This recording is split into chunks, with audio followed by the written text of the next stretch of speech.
Guys, welcome to my YouTube channel. क्या हाल है आप सबका? उम्मीद करती हूँ आप सब लोग खैरियत से होंगे। Welcome to another vlog. आज के व्लॉग में मैं आपसे शेयर करने वाली हूँ आज आयरा की 6 मंथ्स का शूट, जो कि मैंने लास्ट मंथ किया था और अब तो वो माशाल्लाह 7 मंथ की हो गई है। वो मैं आगे आने वाले व्लॉग में शेयर करूँगी। और व्लॉग को अपलोड करते करते एडिट करते करते इतना ज़्यादा टाइम गुजर जाता है कि उसकी मंथ जो है वो गुजरते जा रहे हैं, बिल्कुल पता नहीं चलता। और आधे से ज़्यादा वीडियोज़ जो मेरे पास पड़ी होती हैं उनको एडिट करने का भी टाइम नहीं मिलता। सो जब जब मुझे याद आती है, मौका मिलता है, तो वो मैं उनको यहाँ पर ऐड कर लेती हूँ। हर बार मैं सोचती हूँ कि अब टाइम टू टाइम मैं अपलोड किया करूँगी, ब्लॉग एडिट किया करूँगी, लेकिन फिर टाइम जो है वो मुझे बिल्कुल नहीं मिलता। बच्चों के साथ जब लगे हो तो बिल्कुल भी टाइम का अंदाज़ा नहीं होता और वक्त तो इतनी तेज़ी से गुजर जाता है, कैसे एक वीक गुजर जाता है बिल्कुल पता नहीं चलता। पहले तो मैं वीक में 2 दिन ब्लॉग डालती थी, लेकिन अब 1 दिन पे आ गई हूँ, क्योंकि जो छोटे बच्चे होते हैं उनको प्रॉपर टाइम देना पड़ता है और इसलिए आप उनका इस टाइम को मिस नहीं कर सकते। सो आप ब्लॉग्स और एडिटिंग में अगर लग जाए तो फिर उनका टाइम जो है वो रह जाता है। इसलिए मैं बच्चों को भी प्रॉपर टाइम देती हूँ और साथ साथ ये चीज़ें भी हैंडल करती हूँ। जब मुझे थोड़ा सा फ्री टाइम मिलता है तो फिर उसमें मेरी कोशिश यही होती है कि मैं सबसे पहले व्लॉग की एडिटिंग वगैरह करके रख लूँ। जब आयरा सोई होती है मुझे तब भी मेरे पास टाइम होता है और ज़्यादा पहले मेरी कोशिश होती है मैं जल्दी से करके काम वगैरह निपटा लूँ और उसके बाद जो है वो फिर फ्री टाइम में मैं इसको एडिटिंग वगैरह कर लूँ। लेकिन जब भी मैंने इसको एडिटिंग करने बैठती हूँ तो आयरा जो है वो मस्त उठ के बैठ जाती है और पीछे आने वाली नॉइज़ आपको इससे अंदाज़ा हो रहा होगा।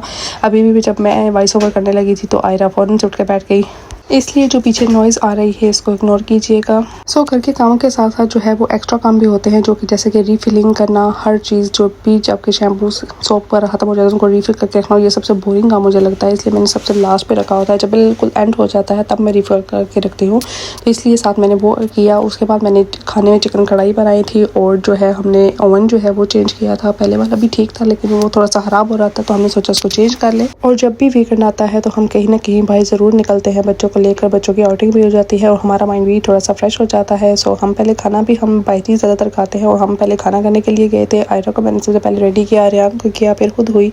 उसके बाद हम लोग गए थे खाना खाने। उसके बाद हम आ गए थे थोड़ा सा हार्वेस्ट वॉक पर। यहाँ पर मुझे आर्यन के स्कूल से रिलेटेड कुछ चीज़ें भी चाहिए थी। यहाँ पर शॉप्स भी हैं, आप शॉपिंग भी कर सकते हैं। बच्चों की आउटिंग का स्पॉट्स भी बने हुए हैं खेलने के लिए और Starbucks, coffee, her cheese each and everything यहाँ पर आपको एक जगह ही मिल जाती है। सो हम यहाँ पर आते हैं, बच्चों की आउटिंग भी जाती है और हमें जो शॉपिंग में भी चाहिए हो हम यहीं से बाय कर लेते हैं।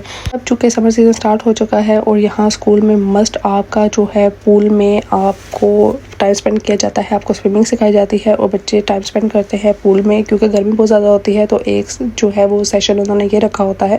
सो उससे रिलेटेड मुझे सामान चाहिए था। आर्यन का टॉवल चाहिए था, स्कर्ट टॉवल, और क्योंकि आप जब बच्चे थोड़ा थोड़े बड़े होते हैं तो चीज़ें भी अपग्रेड होती जाती है। सो पहले वाला जो टॉवल था वो सिंपल था, तो उन्होंने बोला था आप स्कर्ट टाइप लें ताकि बच्चे जब चेंजिंग वगैरह करते हैं तो वो आपके लिए सेफ़ रहता है चेंजिंग करना, आप ऐसे भी कर सकते हैं। इसलिए मुझे स्विमिंग सूट, स्विमिंग कैप, हर चीज़ जो है वो उससे रिलेटेड मुझे चाहिए थी। सो सबसे पहले बच्चों के साथ टाइम स्पेंड किया, उनको अच्छे से एंजॉय करवाया। यहाँ पर कैंपिंग थी और यहाँ पर वो बैलून्स बना कर दे रहे थे बच्चों की पसंद की शेप्स की। तो आर्यन ने बोला था मुझे अनुपमा वाला चाहिए था, तो उन्होंने उसको वो बना कर दिया था। उसके बाद जो है वो मैंने शॉपिंग की थी। जब तक बच्चे सेटिस्फाइड नहीं होते तो आप सुकून से कुछ भी नहीं खरीद पाते, इसलिए बच्चों को साथ पहले टाइम स्पेंड कर लो। जब वो बिल्कुल थक हार जाए उसके बाद आप आराम से उसे शॉपिंग कर सकते हो। उसके बाद वापस आते आते आर्यन की नज़र पड़ गई थी इस राइड पर। सो उसने बोला कि मुझे ये राइड चाहिए, तो इसके साथ जो है वो मैं भी बैठ गई थी। आयरा को भी मैंने बैठाया, तो हमने इस राइड को काफ़ी ज़्यादा एंजॉय किया, बहुत ज़्यादा मज़ा आया था। इतने आराम सुकून से ये चल रही थी कि बिल्कुल हम तो बड़े हैं, हमें चाहिए होता है तेल, लेकिन उन्होंने बच्चों के हिसाब से बनाया हुआ है। सो बच्चे ईजीली जो है वो इस राइड को एंजॉय करें, डरे भी नहीं। सो गाइस, यहाँ पर आयरा के लिए मैंने लिया था फॉल पिलो, और ये सबसे सेफ चीज़ है। जब बच्चे बैठना स्टार्ट करते हैं तो आपको डर होता है कि वो प्रॉपर तरीके से जब बैठ नहीं पाते तो गिरने का खतरा होता है। तो आप अगर इनको ये लगा दें, पीछे बांध दें बैग एज अ बैग की तरह, तो बच्चों को बिल्कुल भी डर नहीं होता कि वो गिरेंगे तो उनको चोट वगैरह आएगी। तो ये सेफ़ चीज़ है। सो ये आयरा के लिए सबसे बेस्ट चीज़ थी और अब माशाल्लाह से वो प्रॉपर बैठती है और बैठी तो रहती है, लेकिन कभी कभी मुझे डर होता है कि ये कहीं गिर ना जाए। इसलिए जब मैं इसको ये कोई काम वगैरह होता है तो मैं अक्सर इसको जब नीचे बैठाती हूँ तो ये ज़रूर साथ लगा देती हूँ पिलो, ताकि ये जब गिरे तो इसको चोट वगैरह ना आए। वैसे तो यहाँ पर कारपेट्स वगैरह होते हैं, लेकिन फिर भी डबल सेफ्टी के लिए ये बहुत ज़रूरी है बच्चों के लिए, क्योंकि बच्चे तो बहुत छोटे और नाजुक से होते हैं। थोड़ा सा भी गिरते हैं तो उनको ज़्यादा फील होता है, इसलिए उनकी सेफ्टी के लिए ये मस्ट ज़रूरी है। सो उसके बाद हम लोग गए थे पार्क, और जब से ये वाला पार्क अपग्रेड हुआ है यहाँ पर हर वीकेंड पे इतना ज़्यादा रश होता है कि बस क्या ही बताएं। यहाँ पर बहुत ज़्यादा लोग आए होते हैं, जापानीज़ लोग अपने बच्चों के साथ, फैमिली के साथ कैंपिंग करते हैं, यहीं पर आकर खाना वगैरह भी यहीं पर खाते हैं, बनाते हैं, इंजॉय करते हैं, पूरा दिन वो अपना फैमिली टाइम स्पेंड करते हैं। और हम लोग भी ज़्यादातर यहीं पर ही जाते हैं क्योंकि आर्यन का ये फेवरेट पार्क है और हमारे घर से करीब भी पड़ता है, इसलिए हम अक्सर वीकेंड पर यहीं पर जाते हैं। सो आर्यन को लेकर हम लोग गए थे यहाँ पर, और ये वीडियो काफ़ी थोड़ी पुरानी है, मेरे पास पड़ी थी लेकिन मैं भूल चुकी थी कि ये मेरे पास थी। सो यहाँ पर मैंने इसको ऐड कर दिया।